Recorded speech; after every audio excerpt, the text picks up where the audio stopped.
Good morning everyone, my name is Michelle, I hope you're doing well. Welcome to a very cloudy Wednesday morning here in Northern England. It has literally rained all night.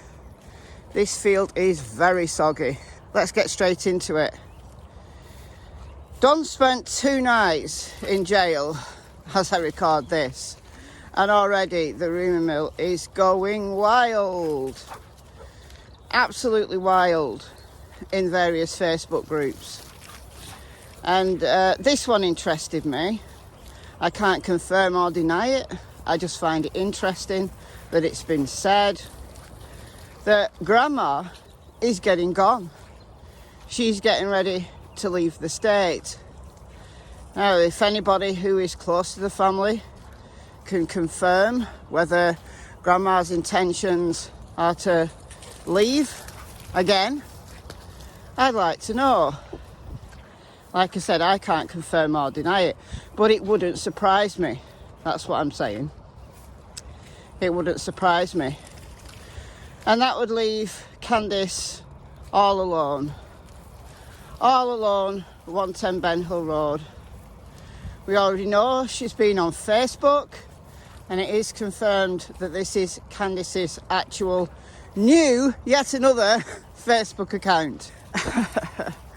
And she's been posting in a Facebook group that several creators have talked about now. People have honed in on the fact that Candus is asking for cash apps now. Well, what's Candus going to do for money? You know, she's all alone.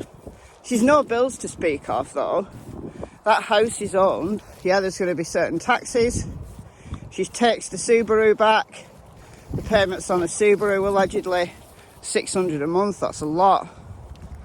But she could budget, right, and live on a small income because she's on her own. What does she have to spend? Just the bills and her food. And her entertainment, of course, you know, like R&R and things like that. But people are saying, why can't she get a job? And I agree with you, she could get a job. However, who's going to employ her? Right, you know, she's been all over the news. She's been on Dr. Phil. She's been protested against whilst at Don's workplace, and it got him fired from that job. What employer would take her on in that area? But I think people are concentrating on Candus and her predicament. And yeah, she is in a predicament. If she can't get a job and Grandma leaves, you know, does Grandma not want any financial burden? I don't know. It might just be a rumour that it's unfounded. But just keep it there. Just keep it there in the back of your mind. It might become relevant later. But while people are focusing on Candus, they're taking their eyes off the ball of Summer's investigation. And as I said in my video yesterday, I'm not. Don's in jail. We know where he is for the next at least 180 days. Right, Candus is potentially a loose cannon. But don't take your eyes off the actual ball. What is the actual ball?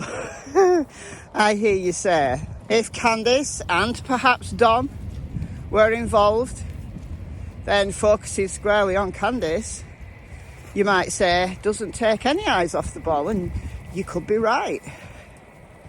But there's other possibilities, isn't there? Now, Cher posted this on her community wall yesterday. It looks like it comes from a newspaper article because it's got that hyperlink. I don't know which newspaper it's come from, but it says something strange. It says that later Candus went to check on Summer in the basement later in the evening. What? Now that could be really rubbish reporting from whichever newspaper it came from, who's got confused. The reporters got confused. But how can that happen nearly 8 months down the line? How can a reporter get it so wrong? Like, evening for me denotes what, 6 p.m? Well, we know that they started searching for Summer around 6 p.m, at least that could be heard down on Ben Hill Road. Jodie Sue's confirmed that. We know that they made the 911 calls around 6:26. And we know the dispatch call, which came in shortly after 6:30, which we have, said she'd only been missing 10 minutes. So, have the news picked up on that? Or have the news been told that? Have they been told that? That she only went missing in the evening, around 6 p.m. Well, if so, then the eyes squarely should be on that timeline. And at the very least, it's time for Candus to tell us exactly what happened in those missing hours, because there are hours to account for. We know absolutely that Summer was with Candus at 3:09 because of the milk jugs photo. We know when that was taken. And we know they were only a few minutes away from home. I've made videos about this. So how does it then become, 3 hours later that she's reported missing? Where's the missing time? I've made videos, several videos, about the problems with the timeline. And if you take Candus's lies out, the timeline does make sense. But Candus needs to do some explaining. Now, people are saying she's going to talk, now she's on her own. Well, I said yesterday that she'll be under the tutelage of her mother, who says nothing, very little. But if her mother's not there, and Candus is all alone, well, all bets are off. She is a loose cannon. She is. She's a loose cannon. So, that leads me on. Imagine the scenario that the only thing that Candus is hiding is those missing hours and what she was doing in those missing hours. She took her eyes off Summer for such a length of time. She was up to something nefarious, perhaps, and she can't say. But then that begs the question, what happened to Summer? Well, I keep going back to the Sherfeys. And Don Sherfey Jr., who I made 3 videos about last week, go back and check them out if you've never heard of the Sherfeys. Several creators have talked about them. Scott H has, Cracking Cases have. I'm very suspicious. And I so very rarely name people in my videos. You could potentially be accusing an innocent person, but I'm not accusing him. I'm not accusing him. I'm just saying it's very strange. It's very strange what his dad, Don Sherfey Sr., said. He's made numerous contradictory statements. If you heard the interview he did, the telephone call he did with Prayer Garden of America, he contradicted himself left, right and centre. He said that he hardly knew Don and Candus, but yet he knew all about Don's mother and he'd been to the property.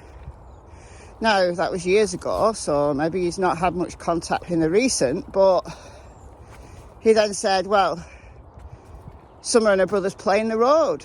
They're seen playing in the road. Well, he at least knows who Summer is.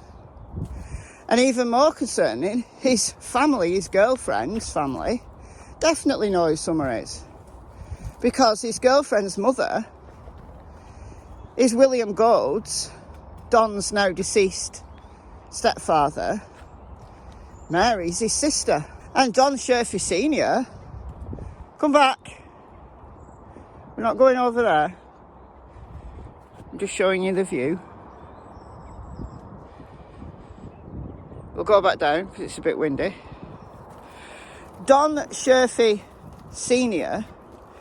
said that his girlfriend, who I'm not going to name, but it's not Jodie Sue, used to go to the same church. No, not the SDA.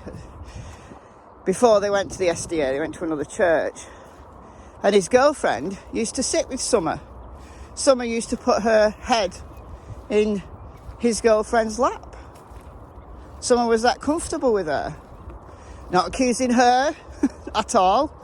Not accusing Don Sherfey Sr. I'm just saying it's contradictory. Don Sherfey Sr. says he's got an alibi, that he's a, you know, long distance driver, and he was out of state, well out of state. And Ellie have confirmed his alibi, according to him. They've not confirmed it publicly, but according to him. Okay, that's fair enough. But if you were out of state, how do you know what your son was getting up to? The son, who is due in court in April on multiple counts of having many child P images. Many of them. Over 1,000 images. So how can you say that your son wasn't there in the area of Ben Hill Road on the 15th of June with his red truck? How can you say that he wasn't, because you were out of state? So I hope a week later, now that the TBI have been informed about him, because it seems, at least at the time, he floated under the radar because he's not an RSO. And he lives miles away. He lives like 30 minutes away or whatever. But did the TBI at the time look into all of the family ties that the neighbours have? Did they? Maybe the local sheriff's department knows about some of the family ties because they're closer. But Beech Creek has, I would say, policed itself. It's that kind of community. It's far away from the hub of Hawkins County Sheriff's Department. It takes, 30 or more minutes for the police even to get out there. We know there's so many dodgy things going on Beech Creek that Sheriff Lawson is well aware of. Look at the video that I put on Michelle Walks a few days ago. There's stuff coming out all the time about dodgy dealings on Beech Street, mainly drugs. But then the number of RSOs in the area is a problem. But the TBI have said that they've spoke to the RSOs in the area. They said that in their November update from the TBI newsroom. However, Tilly, come on. Come on. I'll have you in this direction, thank you. Tilly, come on. Oi, don't go back. Come on. Good girl. However, Don Sherfey Jr. is not a neighbour, and he's not an RSO, and he lives miles away. So unless you're aware, come on. Come on. What? Come on. I'll put you on your lead. Come on. Tilly. Come on, I've not got time. I'll put you on your lead if you're not going to come, because you're not going over there chasing whoever that is. Come on. Come on, Tilly. Good girl. So it doesn't surprise me that he went under the radar. It doesn't surprise me one bit.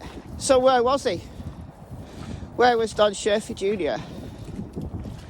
Don Sherfey Sr. can't be his alibi because he was out of state. So who can be his alibi? Does he have 7 alibis? Does he have a good friend called Starling? Does he have an ankle tag? Because he's out on bond. If he's got an ankle tag, then yep, more likely than not. What are you doing? Right, if you run off, I'll not be happy with you. I'll not be happy with you. Oi. Go on. Tilly. No. Come on. Resist the urge to go barking. Go on. Go on. I know what you're trying. I know what you're trying to. You're trying to get permission and you're not doing it. Come on. I'm not giving you permission to go barking. Go on. Play in the water. There we go. Let's distract her. Whoa. Gonna walk through this, see how deep it is. So, he's got an ankle tag because he's out on bond. Fair enough. But I want to know. I want to know that law enforcement have cleared him. Not going to tell us because it's part of the investigation. My feet are wet. These wellies leak. Oh well. quite deep.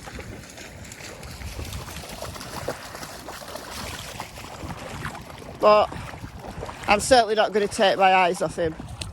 Certainly not. And yeah, there you go. Hey, this is really deep. I'm getting out of here. So, while I'm stuck in the middle of a big puddle, I'll bid you farewell. Oh, it's going over my wellies now. Oh my God. Oh, and it's cold as well. Oh, it's cold. I do these stupid things, guys, you know. That's how much it's rained. So I'll bid you farewell. It's goodbye.